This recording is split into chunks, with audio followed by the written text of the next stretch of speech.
बिस्मिल्लाहिर्रहमानिर्रहीम। अस्सलाम वालेकुम। 5 लोगों को मरते वक्त थोड़ी सी भी तकलीफ नहीं होगी। वो 5 खुशनसीब लोग कौन कौन से हैं, जानेंगे आज की इस वीडियो में। लिहाजा आपसे गुजारिश है कि वीडियो को एंड तक जरूर देखिएगा। निज़ा के वक्त मुसलमान को जो तकलीफ होती है उस पर अल्लाह ताला की जानिब से नेकियां अता की जाती हैं। जैसा कि सनन इब्ने माजा में रिवायत है, हजरत आयशा रज़ियल्लाहु तआला अन्हा फरमाती हैं कि रसूल पाक सल्लल्लाहु अलैहि वसल्लम उनके पास तशरीफ लाए, इस हाल में कि उनके पास उनका कोई करीबी रिश्तेदार मौत की सख्ती में मुब्तला था। रसूल पाक सल्लल्लाहु अलैहि वसल्लम ने मुशाहिदा फरमाकर हजरत आयशा रज़ियल्लाहु तआला अन्हा से फरमाया, अपने रिश्तेदार पर गमगीन न हो, इसलिए कि ये उसकी नेकियां हैं। नीज हजरत आयशा रज़ियल्लाहु तआला अन्हा से ही इस मजमून की रिवायत है कि जब से रसूल पाक सल्लल्लाहु अलैहि वसल्लम की वफात की तकलीफ मैंने देखी है, अब मैं किसी मुसलमान मैयत की हालत निज़ा की तकलीफ को उसके हक में बुरा नहीं समझती। बस मज़कूरा हदीस से मालूम होता है कि निज़ा के वक्त होने वाली सख्ती मरने वाले की बदआमालियों का हरगिज़ नतीजा नहीं होती। मुसलमान के हक में इस पर अजर व सवाब और गुनाहों की मुआफ़ी की ही उम्मीद रखनी चाहिए। नाज़रीन, 5 लोगों को मरते वक्त तकलीफ नहीं होगी। हज़रत सैयदना उस्मान गनी रज़ी अल्लाह तआला अन्हु ने फरमाया था, दुनिया में 5 लोग ऐसे हैं जिनको मरते वक्त ज़रा बराबर तकलीफ नहीं होगी।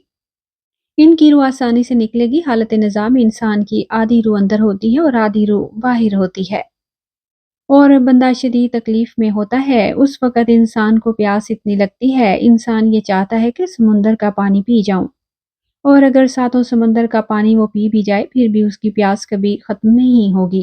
रूह निकलते वक़्त इंसान को जो तकलीफ हो रही होती है वो नाकाबिले बयां है। हज़रत सैयदना उस्मान गनी रज़ी अल्लाह तआला अन्हु ने फरमाया, ये 5 लोग ऐसे हैं कि उन्हें मरते वक़्त ज़रा भी तकलीफ ना होगी, यानी मौत आसान होगी और बगैर तकलीफ के होगी। पूछा गया कि जनाब, वो कौन से 5 लोग हैं जिन्हें मौत की सख्ती में भी नरमी मुयस्सर होगी? तो फरमाने लगे कि सबसे पहला शख्स वो जो अपने माँ बाप की मौत के बाद, यानी माँ बाप के मरने के बाद, विरासत का हिस्सा अपनी बहनों को पहुंचाने में जल्दी करता है, यानी विरासत का हिस्सा अपनी बहनों को जल्द और बर वक्त पहुंचाता है। ऐसा न हो कि बहन के बच्चे भूख से भी बिलखते रहें और तुम बहन के हक पर कब्जा किए बैठे रहो, और बहन इंतजार में रहे कि मेरा भाई कब मुझे मेरे माँ बाप की विरासत में से हिस्सा देगा। बहुत बार ये भी देखने में आता है कि बहन की शादी नहीं हुई जबकि वालिदैन दुनिया से रुखसत हो गए, तो भाई ने कहा कि कोई बात नहीं, जब बहन की शादी करूंगा तो उसका हिस्सा उसे जहेज की सूरत में दे दूंगा। याद रहे कि इस्लाम में बहनों को जहेज देना फर्ज नहीं, जबकि उनका विरासती हक देना फर्ज है। दरअसल औरत को जहेज देना यहूदियों की रस्म है। इस्लाम इसकी तरगीब नहीं देता, लेकिन इस्लाम में औरत का विरासती हिस्सा देना फर्ज है। वाज़ेह रहे कि वालिदैन की विरासत में जिस तरह उनकी औलाद नरीन को हिस्सा होता है, इसी तरह बेटियों का भी इसमें शरई हक होता है। वालिदैन के इंतकाल के बाद उनकी विरासत पर बेटों का खुद तनहा कब्जा कर लेना और बहनों को उनके शरई हक से, शरई हिस्से से महरूम कर देना नाजायज और सख्त गुनाह है। भाइयों पर लाजिम है कि बहनों को उनका हक और इस दुनिया में दे दें, वरना आखिरत में देना पड़ेगा, और आखिरत में देना आसान नहीं होगा। हदीस मुबारका में इस पर बड़ी वईदें आई हैं।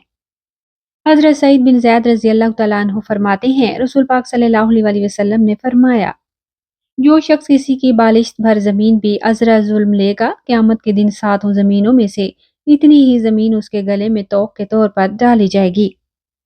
हज़रत अनस रज़ी अल्लाह तआला अन्हु फरमाते हैं, रसूल पाक सल्लल्लाहु अलैहि वसल्लम ने फरमाया, जो शख्स अपने वारिस की मिरास काटेगा, यानी उसका हिस्सा नहीं देगा, तो अल्लाह ताला क़यामत के दिन उसकी जन्नत की मिरास काट लेगा। याद रहे कि जहेज की रस्म इस्लाम की रस्म नहीं बल्कि यहूदियों की रस्म है, और इसका सबसे बड़ा गुनाह है कि जिस तरह यहूदी की औरत को बगैर जहेज के कोई शख्स कबूल नहीं करता था, इसी तरह आज इस्लाम में भी औरतों की शादियों में सबसे बड़ी रुकावट जहेज है। गरीब आदमी की बेटी बैठी बैठी बूढ़ी हो गई, जहेज का कोई बंदोबस्त ना हो सका। इसी तरह अगर कोई शख्स ये कहे कि मैं बहन का विरासती हक तो नहीं दे सकता, अलबत्ता जब उसकी शादी का वक्त होगा तो जहेज दे दूंगा, लिहाजा फरमाया गया कि बहनों को बर वक्त हिस्सा देने वाले की रूह मौत के वक्त बड़ी आसानी से निकलती है।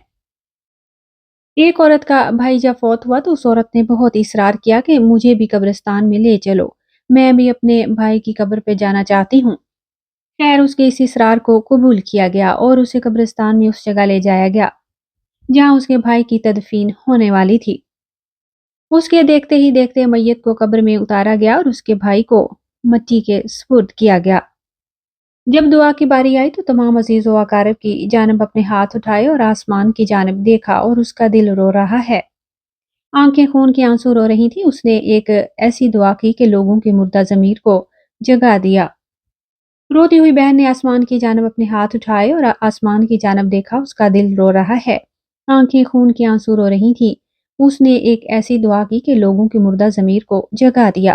روتی ہوئی بہن نے آسمان کی جانب دیکھا اور کہا کہ اے میرے مالک، انصاف کرنے والے رب، آج میرا بھی انصاف کر دے۔ وہ رو رو کر کہنے لگی، اے میرے مالک، تم میرے اس ظالم بھائی کو اپنی رحمت سے دور رکھنا، ایسے دور رکھنا جیسے اس نے مجھے میرے والدین کی وراثت سے دور رکھا ہے۔ میرے بچے بھوک سے بھی لگتے رہے، لیکن اس ظالم کو میرے بچوں پر ذرا بھی ترس نہ آیا۔ میں اپنے بچوں کو حرام جانور کا گوشت کھلانے پر مجبور ہوئی۔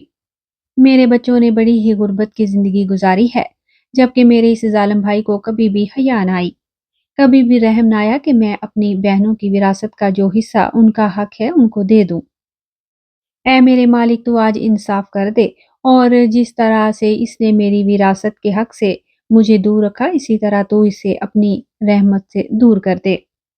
تو ناظرین، صرف ایک لمحے کے لیے دل پر ہاتھ رکھ کر یہ سوچیں کہ جب آپ اپنی بہنوں کو ان کی وراثت کا حق ادا نہیں کریں گے تو کیا تمہاری بہنیں تمہارے لیے مغفرت کی دعا کریں گی یا جہنم میں جانے کی دعا کریں گی؟ بہن کے لیے ظالم بن کے مرو گے یا مظلوم بن کے؟ ناظرین، بہن کا حق کھانا ایسا ہے جیسے خنزیر کا گوشت کھانا۔ دوسرا شخص وہ ہے جس کی روح مرتے وقت بڑی ہی آسانی سے نکلے گی، فرمایا کثرت سے صدقہ کرنے والا شخص، یعنی ایسا شخص جو اللہ تعالیٰ اور رسول پاک صلی اللہ علیہ وسلم کی رضا کے لیے اپنی مال و دولت میں سے یوں صدقہ کرتا ہے کہ جب وہ اپنے ایک ہاتھ سے کسی کو دیتا ہے تو دوسرے ہاتھ کو پتہ بھی نہ چلے۔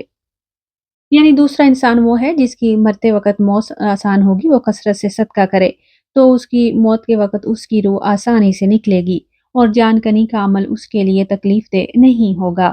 نمبر 3، ایسا انسان جو اپنی فیملی سے اچھا سلوک کرنے والا ہے، یعنی اپنے ماں باپ، بیوی بچوں اور بہن بھائیوں سے نرم دلی کا رویہ رکھنے والا ہے، اپنی بیوی بچوں سے پیار کرنے والا ہے، حلال کا لقمہ کما کر اپنی بیوی بچوں کی کفالت کرنے والا ہے۔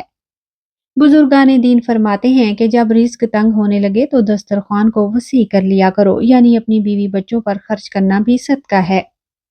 لہٰذا ایسا شخص جو اپنی فیملی پر خرچ کرتا ہو اور ان سے حسن سلوک کرتا ہو تو جب وہ دنیا سے رخصت ہوگا تو اس کی روح نکلنے میں آسانی ہوگی